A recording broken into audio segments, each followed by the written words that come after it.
1971 বাংলাদেশের মহান মুক্তিযুদ্ধের বছর। সে বছরই মাঝামাঝি সময়ে আমার জন্ম। আমি তাহমিনা শাবনাম গ্লেনরিচ ইন্টারন্যাশনাল স্কুলে head of department of science হিসেবে কাজ করছি।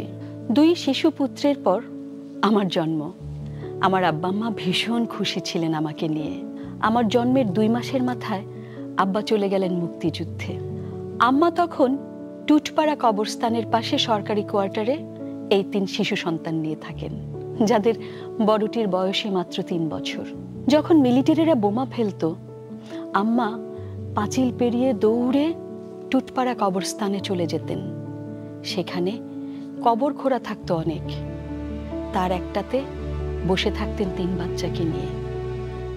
কতক্ষণ থাকতে হবে সেখানে জানা ছিল না আম্মার, তাই সাথে করে নিয়ে যেতেন পানি, মুড়ি, বিস্কিট এসব। ওই কবরেই দীর্ঘ সময় বসে থাকতে থাকতে শিশুকন্যার একসময় ডাবল নিউমোনিয়া হয়ে গেল। আব্বা মুক্তিযুদ্ধ থেকে এলেন 3-4 দিনের জন্য। আমাদের গ্রামের বাড়িতে পাঠিয়ে দিতে আব্বা স্টিমারে তুলে দিলেন।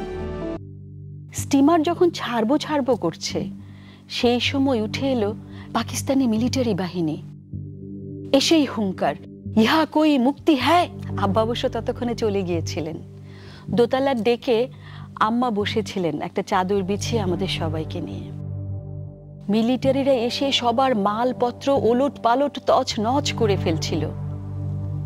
আম্মা তখন আতঙ্কে দুশ্চিন্তায় দিশাহারা, কারণ তার ওই স্টিলের ট্রাঙ্কে কাপড় চোপড়ের নিচে থরে থরে গুলি সাজানো ছিল, বন্দুকের গুলি।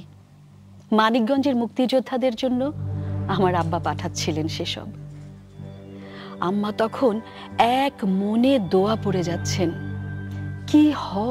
কি হয় আতঙ্কে তখন আমার আম্মা একদম দিশেহারা। তখন এক মনে দোয়া দরুদ পড়ছেন তিনি। হঠাৎ কি মনে করে ওই ট্রাঙ্কের ওপর শিশুকন্যাকে কাঁথা পেঁচানো অবস্থায় শুইয়ে দিলেন।